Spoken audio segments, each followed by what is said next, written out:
آقا کے وفادار ہے علماء دیوبند، اسلام کے غمخوار ہے علماء دیوبند۔ آقا کے وفادار ہے علماء دیوبند، اسلام کے غمخوار ہے علماء دیوبند۔ آقا کی محبت کے قصیدے ہیں زباں پر، آقا کی محبت کے قصیدے ہیں زباں پر۔ الحمد لله نحمده ونستعينه ونستغفره ونؤمن به ونتوكل عليه ونعوذ بالله من شرور أنفسنا ومن سيئات أعمالنا، من يهد الله فلا مضل له ومن يضلل فلا هادي له، ونشهد أن لا إله إلا الله وحده لا شريك له، ونشهد أن سيدنا مولانا محمدا عبده ورسوله الذي أرسله بالحق بشيرا ونذيرا وداعيا إلى الله بإذنه وسراجا منيرا. أما بعد، فأعوذ بالله من الشيطان الرجيم. بسم الله الرحمن الرحيم. إن الذين كفروا وماتوا وهم كفار أولئك عليهم لعنة الله وملائكته والناس أجمعين. صدق الله العظيم وصدق رسوله النبي الكريم، ونحن على ذلك لمن الشاهدين والشاكرين، والحمد لله رب العالمين. میرے محترم بزرگوں اور دوستو، اللہ تبارک تعالیٰ کی ذات رحمان اور رحیم ہے، بے انتہا رحم کرنے والی ہے. اس لیے اللہ تعالیٰ نے ہر ایک فائدہ مند چیز کو بھی بیان کر دیا اور ہر ایک نقصان دہ چیز کو بھی بیان کر دیا. جس طریقے سے ماں باپ اپنے بچے کو فائدہ مند چیزوں کو بتاتے ہیں کہ یہ کرنے سے یہ ہوگا، نماز پڑھنے سے آخرت بنے گی، شراب پینے سے یہ نقصان، بڑوں کی بے ادبی کرنے سے یہ نقصان، سڑک پر جاؤ گے تو ٹکر لگ جائے گی، جس طرح ماں باپ اپنے بچوں کو سمجھاتے ہیں، اس سے کئی کروڑ گنا زیادہ اللہ کی ذات جو رحمان اور رحیم ہے وہ اپنے بندوں کو سمجھاتی ہیں نقصان دہ چیزوں کے کہ ان چیزوں سے تم بچو. چنانچہ سورہ رحمان کا جب تذکرہ چل رہا تھا تو بیان کیا گیا کہ جب جہنم کا تذکرہ کیے، جہنم کا عذاب، تو جہنم کے عذاب کے بعد اللہ تعالیٰ فرماتے ہیں فَبِأَيِّ آلَاءِ رَبِّكُمَا تُكَذِّبَانِ، کہ تم اپنے رب کی کن کن نعمتوں کو جھٹلاؤ گے. حالانکہ اگر کوئی آدمی کسی کو ستائے، کسی کو مارے اور کہے کہ میں تم کو نعمت دیا، تو یہ ایک طرح کے مذاق اور توہین ہے. لیکن اللہ تعالیٰ جہنم کے عذاب کے بعد فرماتے ہیں کہ تم نعمتوں کو جھٹلاؤ گے. تو مفسرین لکھتے ہیں کہ اللہ تعالیٰ کا یہ بھی احسان اور انعام ہے کہ اللہ جہنم سے بندوں کو ڈرا رہے ہیں کہ جہنم کے کاموں سے بچو. جس طرح کسی علاقے میں رائٹ ہو جائے، نعوذ باللہ، اور آپ کی جان کا خطرہ ہو اور آپ جا رہے ہوں اور کوئی آدمی کہہ دے کہ اس راستے سے مت جائیے، آگے دنگا فساد ہو رہا ہے، آپ کی جان کا خطرہ ہے، تو آپ اس کا احسان مانتے ہیں کہ آپ کا احسان ہے کہ آپ نے مجھے خطرناک چیزوں سے بچا دیا. اسی طرح کسی کے جوتا میں سانپ گھس جائے اور آپ کہیں کہ جوتا نہ پہنو، تو آپ کا محسن ہوتا ہے کہ آپ نے میری جان بچا دی. اسی طرح اللہ تعالیٰ نے، اللہ کے نبی نے جتنے بھی نقصان دہ چیز کے ہے ان چیزوں سے اللہ کے رسول بندوں کو بچانے کی بھرپور کوشش کیے. چنانچہ مشکات کے اندر یہ روایت موجود ہے، اللہ کے رسول غم کے ساتھ فرماتے کہ میری مثال اور ان کفار کی مثال ایسی ہے جیسے کہ کوئی آدمی برسات کے موسم میں لکڑی جلائے اور پتنگے وہاں پر بالکل اپنی جان دینے کے لیے درپے ہوں اور بالکل مسلسل آتے ہوں اور کوئی آدمی ان کو ہکائے. اسی طرح یہ سارے کے سارے لوگ جہنم میں گرنے کے لیے بالکل بےتاب ہیں اور میں ان کی کمر پکڑ کر کے ان کو پیچھے دھکیل رہا ہوں. یہ اللہ کے رسول کی شفقت اور مہربانی تھی. تو بہرحال حاصل کلام یہ ہے کہ آج سے جس عنوان کا تذکرہ شروع ہو رہا ہے لعنت، ان لعنت والے کاموں سے ہم بھی بچیں، کہنے والا بھی بچے اور سننے والے بھی بچیں۔ عام طور پر لوگ لعنت کو بالکل ہلکا معنی میں لیتے ہیں کہ تم پر لعنت ہو، ملعون کہیں کے، لیکن اس کا معنی بڑا خطرناک ہوتا ہے۔ بلکہ حدیث میں ہے لعنت المؤمنی کا قتل ہی، کہ کسی مسلمان پر لعنت کی بد دعا کرنا ایسا ہے جیسے مسلمان کو قتل کرنا ہے۔ اس لیے لعنت والے اسباب، آج جو لوگ تذکرہ پریشان ہیں کہ گھر میں کمائی ہے، آمدنی ہو رہی ہے، برکت نہیں ہو رہی ہے، جب لعنت کے اسباب ہمارے ساتھ جڑے رہیں گے اور لعنت والی چیزیں ہم سے جڑی رہیں گی تو اللہ کے خیر و برکت ہمارے گھر میں نازل کیسے ہوگی؟ اس لیے میں نے اس عنوان کو یہ جان بوجھ کر کے شروع کیا، اور ان چیزوں کو انشاءاللہ آپ کے سامنے پیش کرنے کی کوشش کروں گا جن کی وجہ سے لعنت ہم پر نازل ہوتی ہے۔ اور لعنت کے معنی پہلے سمجھ لیجئے۔ لعنت کے معنی آتے ہیں الابعاد من اللہ، اللہ سے دور ہو جانا، اللہ کی رحمت سے دور ہو جانا، اللہ کی پھٹکار نازل ہونا، اللہ کی نظر عنایت ہم سے ہٹ جانا، یہ ہے لعنت کا مطلب۔ اگر لعنت کی نسبت اللہ کی طرف کی جائے اور اگر لعنت کی نسبت بندے کی طرف کی جائے کہ فلاں بندے نے فلاں پر لعنت کی، تو اس کے معنی آتے ہیں بد دعا کرنے کے، جیسے کہ ان اللہ و ملائکتہ یصلون علی النبی، کہ اللہ تعالیٰ سلام پڑھتے ہیں، درود پڑھتے ہیں نبی پر۔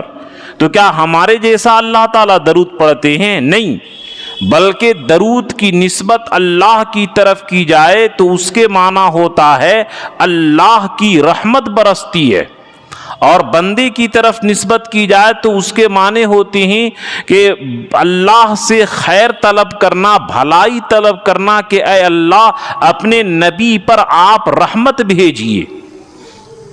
تو اسی طرح جب اگر لعنت کی نسبت اللہ کی طرف ہو تو اللہ سے دور ہونا، اللہ کی رحمت سے دور ہو جانا، اللہ کی نظر عنایت اس سے ہٹ جانا، اللہ کی لعنت اور پھٹکار ہونا، اللہ کی ناراضگی اس کے اوپر ہونا۔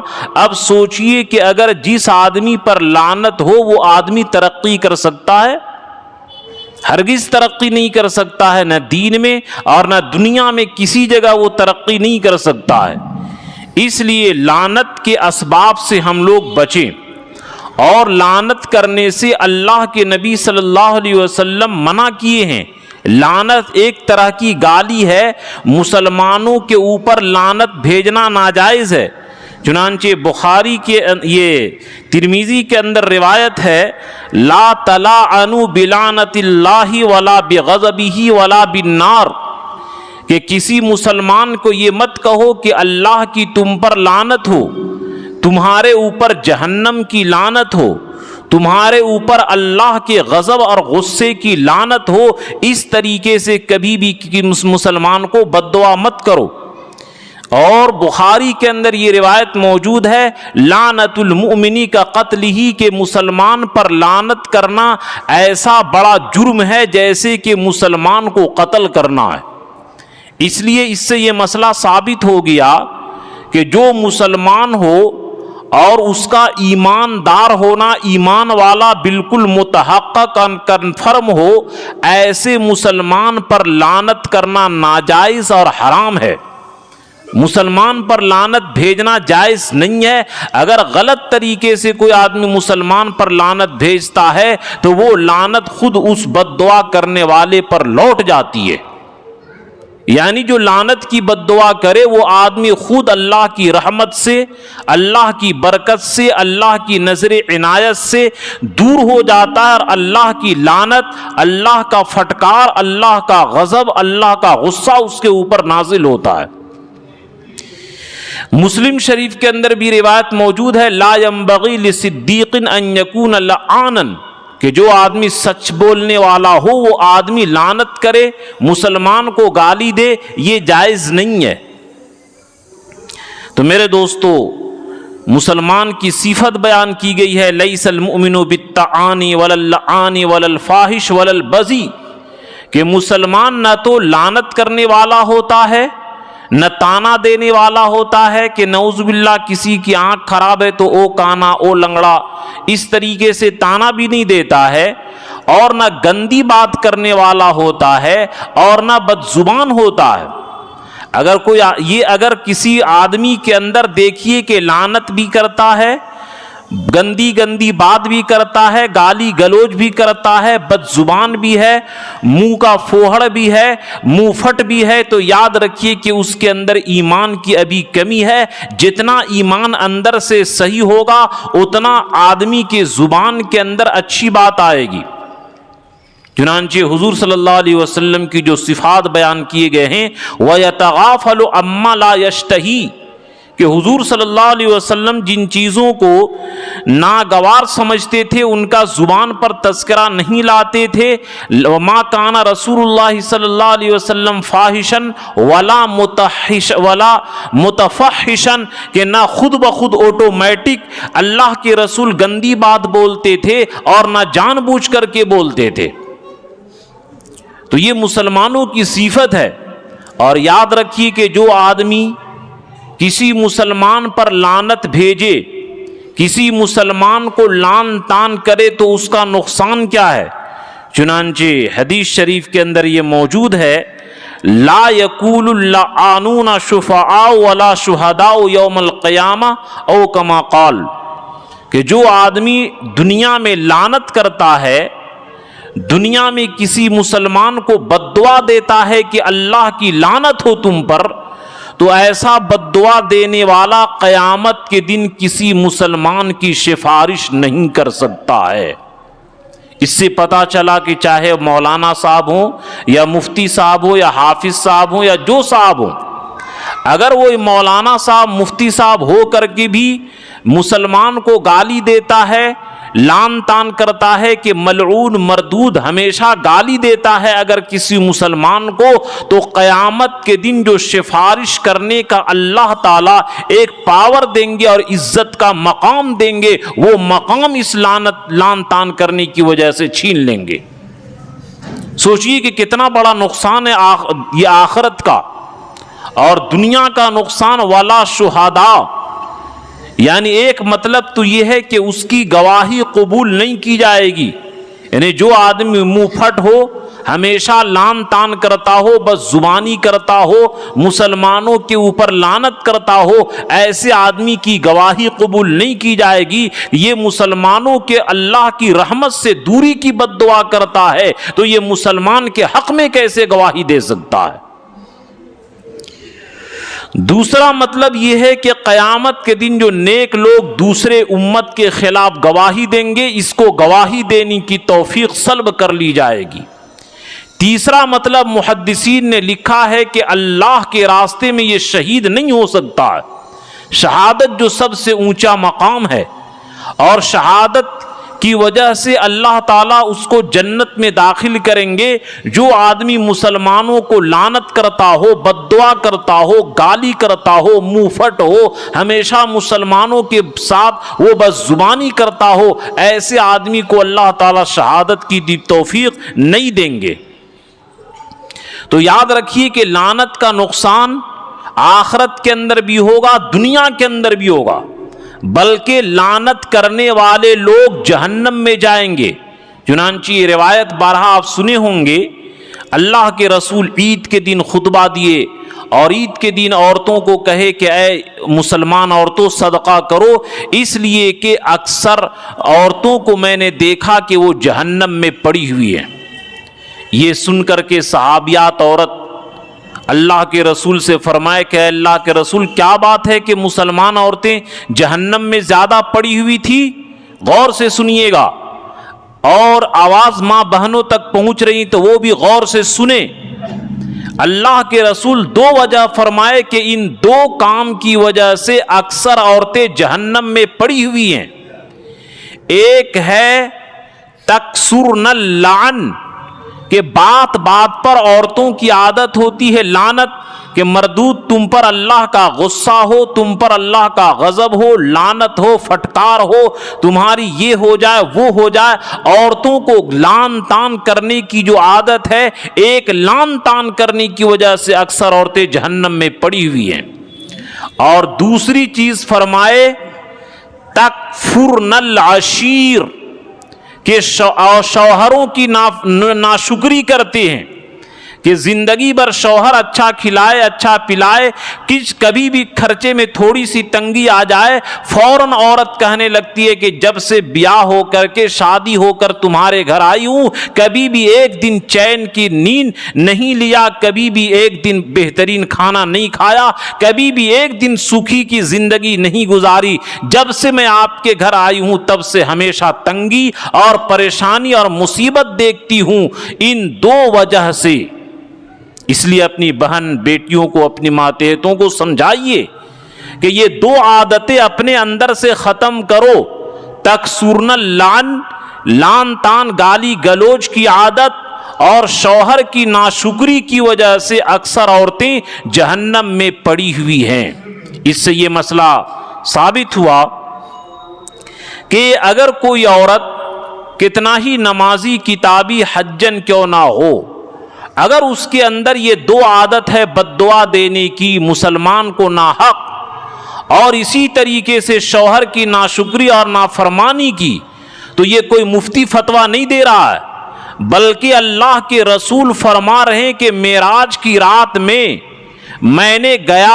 میں گیا اور معراج کی رات میں دیکھا، وہاں پتہ کیا کہ مسلمان عورتیں اکثر جہنم میں کیوں پڑی ہوئی ہیں، تو یہ بتایا گیا مجھے تکفرن العشیر و تکسرن اللعن کے گالی گلوچ کی کثرت اور شوہر کی ناشکری، شوہر کے دل دکھانے کی وجہ سے اکثر عورتیں جہنم میں پڑی ہوئی ہیں۔ یہ کوئی مفتی فتویٰ نہیں دے رہا بلکہ اللہ کے رسول فرما رہے ہیں۔ اس لیے ان باتوں کو سمجھیے کہ لعنت کرنے والے لوگ اکثر جہنم میں جائیں گے۔ جب عورتوں کی عادت کی وجہ سے عورتیں جہنم میں جائیں گی تو یہ مت سمجھیے کہ مرد اگر لعنت کرے گا تو وہ جہنم میں نہیں جائے گا، ایسا نہیں ہے۔ جو بھی لعنت کرے گا، چونکہ اکثر عورتوں کی عادت ہے اس لیے اللہ کے رسول عادت کی بنیاد پر فرمائے، لیکن اگر نعوذ باللہ مرد کے اندر یہ عادت آ جائے بات بات پر گالی گلوچ کرنے کی اور بد دعا دینے کی، اللہ کی رحمت اور پھٹکار برسنے کی، اگر ناحق یہ کوئی مرد مسلمان عادت بنا لے وہ بھی آدمی جہنمی ہے۔ اللہ کے رسول نے یہ کلیئر کٹ کر دیا۔ اس لیے لعنت کے اسباب سے بچیں۔ اب رہی یہ بات کہ لعنت کن لوگوں پر کرنا جائز ہے، کن لوگوں پر کرنا جائز نہیں ہے۔ دیکھیے مسئلہ یہ سمجھ لیجئے، اگر کوئی آدمی کفر کی حالت پر مرا اور اس کا کافر ہونا یقینی ہے، جیسے فرعون، نمرود، شداد، ابی بن خلف، ان لوگوں پر لعنت کرنے میں کوئی حرج کی بات نہیں ہے، کیونکہ ان لوگوں کی کفر متحقق ہے، یقینی ہے، کنفرم ہے۔ لیکن جن لوگوں کا کفر یقینی نہیں ہے، جس کا کفر یقین میں نہیں ہے، جن کے کفر کے بارے میں شک ہے، جو پکا کافر نہ ہو، پکا منافق، پکا یہود و نصارہ نہ ہو، جو آدمی مسلمان مرا ہو چاہے وہ کتنا ہی بڑا گناہگار کیوں نہ ہو، اس کے اوپر لعنت کرنا صحیح نہیں ہوتا، الا یہ کہ بالکل پائے ثبوت تک پہنچ جائے، انشاءاللہ اس کا تذکرہ ہوگا۔ تو جس کا کفر پر خاتمہ ہو چکا ہو اس کو تو بد دعا کرے لعنت کی، ٹھیک ہے، لیکن اگر کسی مسلمان پر لعنت کرتے ہیں تو حدیث میں آیا ہے ان العبد اذا لعن شیئا صعدت اللعنت الى السماء، کہ جب بندہ کہتا مردود، ملعون، تیرے اوپر اللہ کی لعنت ہو، جیسے کہ وسیم رضوی ابھی کافر بن چکا، کہ وسیم سے نائم جتیندر نارائن ستیاسی وہ رکھ لیا نام، اس کے اوپر لعنت بھیجنے میں کوئی حرج نہیں کیونکہ وہ خود کافر بن چکا ہے۔ لیکن جس آدمی کے کفر یقین نہ ہو، مسلمان ہو، اس کے بارے میں حدیث پاک آیا. حدیث کا مفہوم یہ ہے کہ جب بندہ کسی پر لعنت کرتا ہے تو وہ لعنت زمین سے آسمان پر جاتی ہے. اگر وہ جگہ مل گئی تو ٹھیک, ورنہ واپس آتی ہے, واپس دائیں بائیں گھومتی ہے. اگر جس کے اوپر لعنت کیا وہ لعنت کا مستحق ہے تو اس کے اوپر لعنت پھٹ ہو جاتی ہے, چپک جاتی ہے, لعنت اس کے حق میں چلی جاتی ہے. ورنہ اگر وہ لعنت کا مستحق نہیں ہے, غیر حقدار کو لعنت کر دیا تو جس طرح فٹ بال ماریے واپس آپ کے طرف آئے گا, اسی طرح جو لعنت کا حقدار نہیں اس کے اوپر لعنت کیے تو وہ لعنت کی بد دعا اپنے اوپر پھٹ آ جائے گی. یعنی اگر کوئی, اس سے مسئلہ یہ ثابت ہوا, اس سے یہ بات ثابت ہوتی ہے کہ اگر کوئی آدمی کسی غیر مستحق کو جو لائق نہیں تھا لعنت کی بد دعا کر دیا اور وہ اس کا حقدار نہیں تھا تو اپنے حق میں اپنی بد دعا اس نے کیا. جس طرح ابو جہل جنگ غزوہ بدر کے دن رات میں جا کر خانہ کعبہ کا گلاب پکڑ کر کے دعا کیا تھا کہ اے اللہ میرے اور محمد میں صلی اللہ علیہ وسلم جو حق پر ہیں ان کو غلبہ عطا فرما اور جو ناحق پر ہے اس کو ذلیل فرما. یہ ابو جہل غزوہ بدر کے رات میں دعا کیا تھا خانہ کعبہ کے گلاب پکڑ کر کے. تو ابو جہل کی دعا بد دعا اپنے حق میں ثابت ہو گئی کہ وہ ذلیل ہوا. اسی طریقے سے اگر کوئی آدمی غیر مستحق کو لعنت کی بد دعا کرتا ہے تو وہ لعنت خود اس کے اوپر جا کر کے چپکتی ہے اگر وہ مستحق نہ ہو تو. اس لیے میرے دوستو لعنت کرنے سے بچیں. من لعن شیئا لیس له بأہل رجعت اللعنت علیہ, کہ جو آدمی لعنت کا مستحق نہیں ہے اس کو لعنت کیا تو وہ لعنت خود اس کے اوپر برس پڑی. اس لیے لعنت کے میری یہ جو آج سے میں نے عنوان شروع کیا ہے, شروع ہی میں عرض کیا تھا کہ لعنت کے بیان کرنے کا مقصد لوگ اس کو ہلکا میں سمجھتے ہیں. ارے تجھ پر لعنت ہو, ہٹ, ارے تو ملعون ہو گیا. یہ کوئی ہلکے میں بات مت لیجئے. اگر کسی مسلمان کو آپ نے کہا اور وہ لعنت کا حقدار نہیں ہے تو لعنت کی جو میں نے معنی بتلایا تھا ڈکشنری معنی کہ اللہ کی رحمت سے دور, اللہ کی نظر عنایت سے دور, اللہ کی پھٹکار, اللہ کا غضب, اللہ کا غصہ تیرے اوپر نازل ہو. اگر غیر مستحق کو بول دیا تو اس کا مطلب یہ ہوا کہ اے اللہ نعوذ باللہ میرے اوپر اپنی غضب, اپنا غصہ, اپنا عذاب, اپنی یہ نظر رحمت سے دوری میرے اوپر نازل کیجیے. اپنے بارے میں بد دعا کر رہا, اس کو ہلکا میں مت لیجیے. اس لیے میں نے اس کو خاص کر کے بیان کیا تاکہ لوگ لعنت والے کام سے بچیں. ہاں, جن لوگوں پر لعنت کی گئی ہے قرآن سے حدیث سے جو ثابت ہے ان کے اوپر لعنت کرنے میں کوئی حرج کی بات نہیں. اب کن لوگوں پر یہ لعنت کی گئی ہے یہ لمبا عنوان چلے گا. میرے خیال سے لگتا ہے کہ کم سے کم 7-8 ہفتہ اس عنوان پر, اس موضوع پر لگے گا. 7-8 ہفتہ مسلسل یہ عنوان چلے گا. اس کو توجہ سے سنیے گا کہ یہ لعنت کے اسباب ہم مسلمان کے گھرانوں میں بھی پیدا ہو گیا ہے.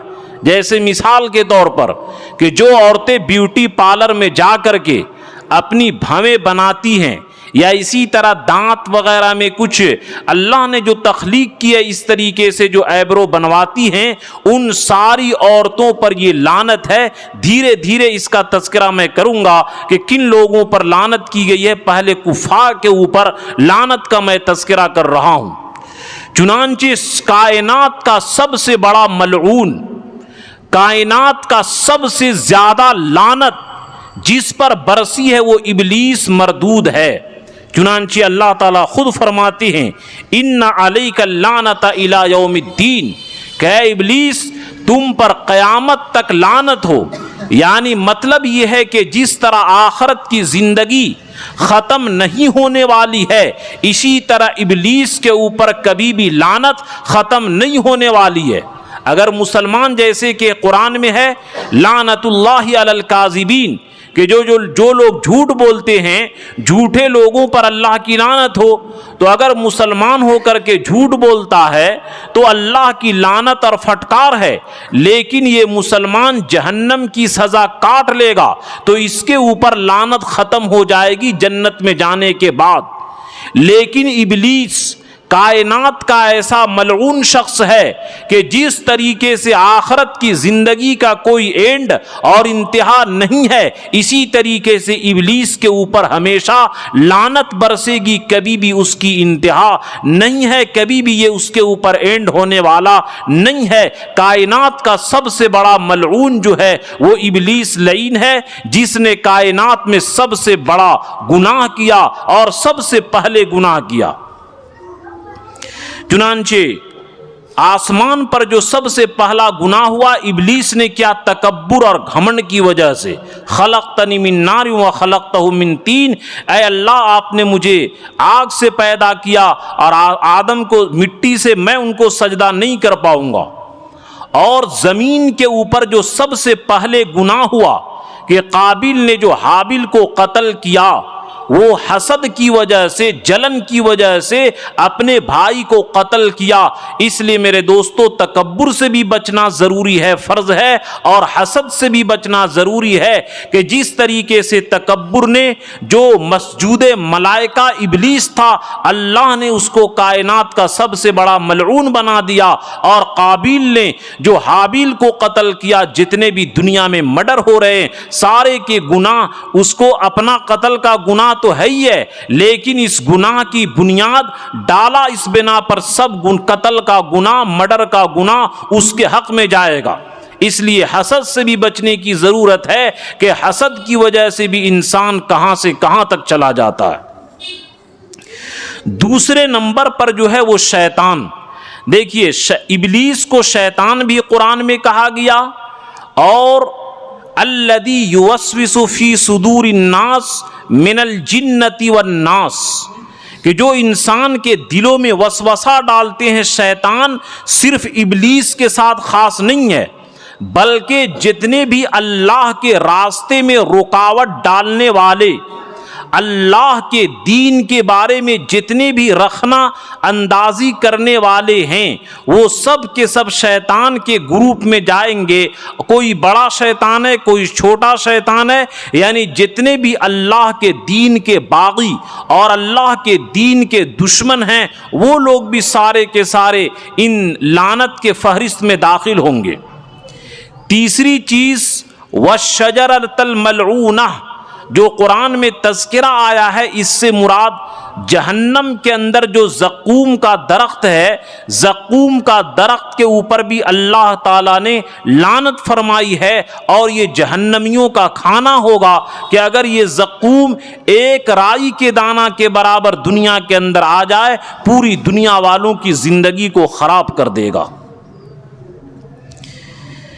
چوتھے نمبر پر جو لعنت فرمائی اللہ کے رسول نے، یہ نمبر وار میں یہ آپ لوگوں کے آسانی کے لیے کہ پہلا ابلیس، دوسرا شیطان، تیسرا شجرہ ملعونہ یعنی زقوم کا درخت، چوتھا بچھو، کہ بچھو اللہ کے نبی ایک مرتبہ نماز پڑھ رہے تھے، بچھو نے کاٹ لیا تو اللہ کے رسول فرمائے لعن اللہ الاقربہ اقربا ما تدعو المصلی وغیرہ. ابن ماجہ کے اندر یہ روایت موجود ہے کہ اللہ کے رسول فرمائے کہ اس بچھو کے اوپر اللہ کی لعنت ہو، یہ مردود نہ نماز پڑھنے والے کو چھوڑتا ہے نہ غیر نمازی کو. کم میں نماز پڑھ رہا تھا، میری نماز کے اندر خلل ڈال دیا تو اللہ کے رسول صلی اللہ علیہ وسلم کو بچھو نے کاٹا تھا، تو تکلیف کی وجہ سے اللہ کے رسول نماز میں جو خلل ہو گیا بچھو پر لعنت فرمائے. اس لیے بچھو پر لعنت آدمی کرے تو اس میں کوئی حرج کی بات نہیں ہے. اور اسی کے ذیل میں جو حدیث میں آیا خمس من الدواب کلھا فاسق، کہ 5 جانور ایسے ہیں، 5 ایسے ہیں کہ ان کے اوپر لعنت کرنے کے اندر کوئی حرج نہیں ہے. ان میں سے ایک تو بچھو، دوسرا الغراب کوا، تیسرا الحداد چیل، اور چوتھا والفارہ یعنی یہ چوہا، اور 5واں والکلب العقور کاٹنے والا کتا. کہ اگر ان 5 یہ چیزوں پر، ان 5 جانوروں پر بددعا کی جائے، لعنت کی جائے، تو اس کے اندر کسی طرح کی کوئی حرج کی بات نہیں ہے۔ بچھو پر، چیل پر، کوا پر، چوہا پر، اور کاٹنے والا کتا پر، کٹاہا کتا پر۔ اسی طریقے سے 5ویں نمبر پر یہود جو یہ موسیٰ علیہ السلام کی قوم ہے، ان کے بارے میں اللہ تعالیٰ نے فرمایا قرآن کے اندر وَلَٰكِن لَعَنَهُمُ اللَّهُ بِكُفْرِهِمْ فَلَا يُؤْمِنُونَ إِلَّا قَلِيلًا، کہ یہودی لوگوں کے اوپر اللہ کی لعنت ہو، یہودیوں میں سے بہت کم لوگ ایمان لائیں گے۔ چنانچہ عبداللہ ابن سلام وغیرہ اور ان کے ساتھ 70 لوگ تھے، وہ لوگ ایمان لائے، لیکن اکثر یہودی لوگ ایمان سے خالی ہیں۔ اس لیے اگر یہ کہا جائے کہ اللہ تعالیٰ کی یہودیوں پر لعنت ہو تو اس کے اندر کوئی حرج کی بات نہیں ہے، کیونکہ یہ خود قرآن نے کہا ہے۔ اسی طریقے سے نصارہ کے اوپر لعن اللہ الیہود والنصارى اتخذوا قبور انبیائہم مساجد، یہ بخاری کے اندر روایت موجود ہے کہ اللہ کے رسول فرمائے کہ یہود و نصارہ پر اللہ کی لعنت ہو کہ ان لوگوں نے انبیاء کے قبر کو سجدہ گاہ بنا دیا۔ اور دوسری روایت کے اندر ہے لا تتخذوا بیوتکم قبورا، کہ اپنے گھروں کو قبر مت بناؤ، یعنی اپنے گھروں میں روزہ نماز کرو۔ اسی لیے بہتر ہے کہ آدمی فرض نماز مسجد کے اندر پڑھے، اور جس کا گھر قریب ہو ان آدمیوں کے لیے افضل ہے کہ سنن اور نفل نماز گھر کے اندر پڑھے، کہ اللہ کے رسول گھر کو قبر بنانے سے منع فرمائے۔ اور یہ بھی فرمائے وَلَا تَجْعَلُوا قَبْرِي عِيدًا، اور میرے قبر کو یہ زینت کی جگہ، عرس کی جگہ، قوالی کی جگہ، محفل لگانے کی جگہ اور میلہ ٹھیلا کی جگہ مت بناؤ۔ یہ بخاری کے اندر روایت موجود ہے، ابو داؤد کے اندر بھی یہ روایت موجود ہے۔ اور یہ بھی فرمائے کہ میرے اوپر تم درود پڑھو، اور جہاں سے بھی تم درود پڑھو گے میرے تک فرشتوں کے ذریعے درود پہنچا دیا جاتا ہے۔ یہاں پر علت سمجھیے، وجہ سمجھیے کہ اللہ کے رسول صلی اللہ علیہ وسلم کس وجہ سے، کس بنیاد پر یہود نصارہ کو لعنت فرما رہے ہیں کہ ان لوگوں نے انبیاء کے قبر کو سجدہ گاہ بنا لیا۔ میرے دوستو، اگر مسلمان ہو کر کے بھی ہم لوگ اولیاء اللہ کے قبر پر سجدہ کریں، یاد رکھیے یہ مسئلے کی بات کہ بہت سارے لوگ جب رشتہ کرتے ہیں تو بیٹی کو نعوذ باللہ پیسے کی بنیاد پر غیر دین گھرانوں کے اندر بھی دے دیتے ہیں، پیسے کی وجہ سے۔ حالانکہ بہت سارے میرے بعد مسئلے آئے ہیں کہ کفریہ کلمات کی وجہ سے ان کی بچیوں کا نکاح ٹوٹ جاتا ہے۔ اس لیے اگر کوئی مسلمان ہو کر کے عبادت کے طور پر اور اللہ سے جس طرح سجدہ کیا جاتا ہے اس طرح اگر کوئی مسلمان ہو کر کے سجدہ کرے گا، جس کو عربی اصطلاح میں فقہا کے اصطلاح اور لینگویج کے اندر سجدہ تعبدی کہا جاتا ہے، عبادت کا سجدہ اگر کوئی مسلمان ہو کر کے کرے گا وہ آدمی کافر ہو جائے گا۔ یہ بالکل کلیئر کٹ بات ہے کہ اگر عبادت کے طور پر، عبادت کی نیت سے کہ جس طرح اللہ کی ذات حاجت روا ہے، مشکل کشا ہے، اللہ تعالیٰ تمام بندوں کا رازق ہے، تمام پریشانیوں کا دور کرنے والا ہے، اگر اس نیت سے کوئی آدمی چاہے وہ قبر پر کرے یا بت کے سامنے کرے یا پتھر کے سامنے کرے، اس وجہ سے اس آدمی کا ایمان نکل جائے گا۔ یہ مسئلہ مالا بدہ منہ سے لے کر کے فتاوی شامی البحر الرائق تمام فقہا نے اس بات کو لکھا ہے۔ اور اگر عبادت کی وجہ سے نہیں کیا، جیسا کہ وہ تعویل کرتے ہیں کہ ہم تعظیم کی وجہ سے کرتے ہیں، یہ گناہ کبیرہ حرام، اور یہ بھی اس سے ایمان کا خطرہ ہے۔ یعنی یہ یاد رکھیے کہ ان گناہوں کی وجہ سے ایمان نکل جائے گا۔ جیسے مثال کے طور پر وسیم رضوی مردود، اس مردود نے پہلے قرآن کے اوپر حملہ کیا، قرآن کو بدلنا چاہا، لیکن اس کی منحوسیت کی وجہ سے اللہ تعالیٰ نے خود دین سے نکال دیا اور اسلام سے نکال کر کے خود اپنا نام اسلام کا نام بدل کر کے اس نے کافروں کا نام رکھا۔ اس لیے میرے دوستو یہ بھی معمولی نہ سمجھے کہ اگر وہ تعظیم کی بنا پر سجدہ کرتا ہے یہ خطرہ بن سکتا ہے کہ دھیرے دھیرے اس کا ایمان نکل کر کے کفر کے دائرے میں داخل ہو جائے، اس لیے معمولی نہ سمجھے۔ اللہ کے رسول کتنے غصہ اور جلال میں فرمائے کہ یہودیوں اور ان نصرانیوں کے اوپر لعنت ہو کہ انہوں نے انبیاء کے قبر کو سجدہ گاہ بنا لیا، اور اللہ کے رسول سے بڑا کن کا مرتبہ ہو سکتا ہے؟ وہ فرما رہے ہیں کہ میرے قبر کو جلوس گاہ مت بنانا، میلے ٹھیلے میرے قبر پر مت لگانا، قبرستان تو عبرت کے لیے ہوتا ہے۔ اکثر ذکر حازم اللذات کہ موت جو لذت کو توڑنے والی ہے کثرت سے یاد کرو، اور میلہ ٹھیلا قوالی اور یہ دب بجانا یہ سب کے سب شیطانی زمرے کے اندر داخل ہے۔ اس لیے میرے دوستو اپنے بیٹیوں کو ایسے گھرانے میں مت دیجیے گا، اگرچہ وہ ارب پتی کیوں نہ ہو، بلکہ دین کو دیکھیے کہ ان کے گھرانوں کے اندر دین ہے یا نہیں، تاکہ آپ کے بیٹی کا ایمان رخصت نہ ہو جائے۔ یہ بہت سارے یہ کیا ہے لوگوں کے سامنے یہ بات یہ کھل کر کے کرنی چاہیے تاکہ لوگ اس کو سمجھیں، اور ماشاءاللہ اب دھیرے دھیرے پڑھے لکھے لوگ ہو رہے ہیں، وہ باتوں کو سمجھتے ہیں۔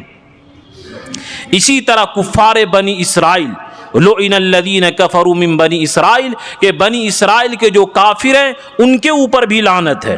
اسی طرح اصحاب السبت او نلعنہم کما لعنا اصحاب السبت، یعنی موسیٰ علیہ السلام نے ان کو منع کیا تھا کہ سنیچر کے دن مچھلی کے شکار مت کرنا، لیکن سنیچر کے دن ہی وہ شکار کرتے تھے، تو اللہ تعالیٰ نے ان کو فرمایا کونوا قردۃ خاسئین، اللہ تعالیٰ نے ان کو بندر بنا دیا اور ان کے اوپر لعنت ہوا۔ اسی طرح قوم فرعون وَأُتْبِعُوا فِي هَذِهِ لَعْنَةً وَيَوْمَ الْقِيَامَةِ کہ فرعون کے جتنی نسل ہے ان تمام لوگوں کے اوپر لعنت ہے۔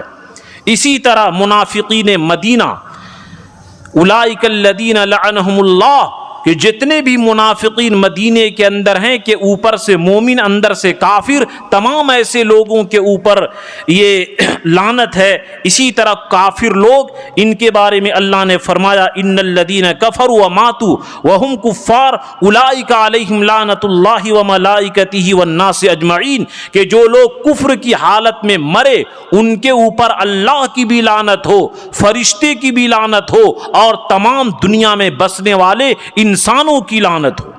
اسی طرح مشرکین مکہ کے اوپر بھی، مرتدین کے اوپر بھی۔ مرتد کس کو کہتے ہیں؟ مرتد کے ارتدہ یرتدو کے معنی آتے پھر جانا، یعنی ایک آدمی مسلمان تھا پھر وہ کافر بن گیا، ایسے آدمی کو مرتد کہتے ہیں۔ جیسے کہ تازہ مثال بات صرف سمجھانے کے لیے، جیسے وسیم رضوی یہ قرآن کے اندر جیسی بکواس کیا تھا اسی وقت وہ کافر اور مرتد ہو گیا تھا۔ اگر اسلامی حکومت ابھی رہتی تو اس کو یہ چانس دیا جاتا کہ تم اسلام کو قبول کر لو اور اس کو جیل میں ڈال دیا جاتا۔ اگر وہ جیل میں ڈالنے کے بعد بھی ایمان نہیں لاتا، کافر رہتا، تو اس کی گردن کو تلوار سے اڑا دی جاتی۔ اگر اسلامی حکومت رہتی تو اس کو یہ سزا دی جاتی۔ تو اسی طرح جتنے بھی لوگ نعوذ باللہ یہ ہماری بہن بیٹیاں جو ہندو سے نکاح کر کے کافرہ بن گئی ان کے اوپر بھی یہی بھی مرتد ہو گئی۔ جتنے بھی لوگ ایمان چھوڑ کر کے نعوذ باللہ ایمان بد ایمانی کے اندر اور کافر کے اندر داخل ہو گئے وہ سارے کے سارے مرتد ہیں، ان لوگوں کے اوپر بھی لعنت ہے۔ اسی طرح قدریہ اور مرجیہ، قدریہ جو تقدیر کا انکار کرے، تقدیر وہ لوگ، قدریہ ایک فرقہ ہے، ان لوگوں کا یہ کہنا ہے کہ تقدیر اقدیر نعوذ باللہ کچھ نہیں، جو بھی ہوتا ہے آدمی کے عمل سے ہوتا ہے۔ آدمی اپنے تقدیر سے مالدار بھی ہوتا ہے، غریب بھی ہوتا ہے، نعوذ باللہ تقدیر کچھ نہیں ہے۔ جو ہم لوگوں کا بچپن میں پڑھایا گیا آمنت باللہ و ملائکتہ، اسی کے آخر میں والقدر خیرہ و شرہ کہ اچھی اور بری تقدیر، انا انزلناہ فی لیلۃ القدر کہ ہم نے لیلۃ القدر کے اندر کیا ہے اس کو اتارا، یا فی لوح محفوظ کہ لوح محفوظ میں جو اللہ تعالیٰ نے لکھ دیا ہے اور تقدیر لکھا جا چکا ہے۔ اللہ کے رسول جو فرمائے جف القلم بما انت لاق فی، کائنات میں جو کچھ ہوگا وہ تقدیر اللہ کے لکھے ہوئے فیصلے سے ہوگا۔ تو یہ ایک فرقہ ہے قدریہ، ان لوگوں کا کہنا ہے کہ تقدیر کچھ نہیں ہے، جو بھی ہوتا ہے بندہ اپنے طاقت سے کرتا ہے، اللہ تعالیٰ کے دخل تقدیر کا کچھ نہیں ہوتا ہے۔ ابو داؤد شریف کے اندر بھی ہے کہ 6 لوگوں پر لعنت ہے، والمکذب بقدر اللہ، ان میں سے ایک وہ بھی ہے جو اللہ کی تقدیر کا انکار کرے۔ یہ ابو داؤد کے اندر روایت موجود ہے۔ اسی طرح ایک فرقہ ہے مرجیہ، یہ اس کا اینٹی، بالکل ضد، الٹا۔ ان لوگوں کا کہنا ہے کہ انسان بالکل مجبور ہے، انسان کچھ کر ہی نہیں سکتا ہے، یعنی انسان کتنا ہی آدمی کچھ کر لے لیکن وہ جہنم میں نہیں جائے گا، کتنا ہی کفریہ عمل کر لے اس سے کافر نہیں ہوگا، مجبور محض ہے۔ یہ ہے مرجیہ۔ مرجیہ کے معنی ہوتے ہیں اللہ پر امید رکھنے والا۔ ان کے بارے میں بھی ہے صنفان من امتی لیس لہما فی الاسلام نصیب، المرجی والقدریہ، کہ 2 آدمی ایسے ہیں جن کا اسلام کے اندر کوئی حصہ نہیں ہے، ان میں سے ایک مرجیہ ہے اور دوسرا قدریہ، یعنی جو تقدیر کا انکار کرے، اللہ کی تقدیر کچھ نہیں ہے، وہ بھی آدمی، اس آدمی پر بھی لعنت ہے اور ایمان خطرے میں ہے۔ اسی طرح مرجیہ کہے کہ انسان مجبور محض ہے، کچھ کر ہی نہیں سکتا ہے، سب اللہ کی طرف سے ہے، اور کتنا ہی برا عمل کر لے وہ جہنم میں نہیں جائے گا، ان کے اوپر بھی اللہ کے رسول نے فرمایا یہ لعنت ہے۔ تو آج کی تقریر، آج کے 19 لوگوں کا بیان ہوا جن لوگوں پر لعنت ہوئی۔ تو میں شروع میں جیسا کہا کہ ہم لوگ پڑھے لکھے بھی لعنت کے چیزوں میں داخل ہو جا رہے ہیں۔ لعنت کے معنی آتے ہیں اللہ کی رحمت سے دوری، اللہ کی رحمت سے دور ہو، لعنت ہو، پھٹکار ہو، اللہ کا غضب اور غصہ تجھ پر ہو، اور بندے کی طرف نسبت کی جائے تو اس کے معنی بد دعا۔ تو میرے دوستو، آج کی تقریر کا خلاصہ یہ نکلا کہ جن لوگوں کا کفر یقینی ہے ان لوگوں کے اوپر لعنت بھیج سکتے ہیں، اور جو غیر مستحق پر لعنت بھیجتے ہیں الٹا انہی کے اوپر لعنت پڑتی ہے۔ اس لیے لعن طعن کرنے سے بچیں۔ اور کتنے لوگوں پر لعنت کی گئی ہے ابھی ان میں سے 19 کا بیان ہوا ہے۔ انشاءاللہ 7-8 ہفتہ یہ عنوان چلے گا، جتنا بھی یہ ہو سکتا ہے اس کو بیان کرتے چلا جاؤں گا۔ اللہ تعالی ہمیں اور آپ تمام مسلمانوں کو لعنت والے کام سے بچنے کی توفیق عطا فرمائے۔ آمین۔ وآخر دعوانا ان الحمدللہ رب العالمین۔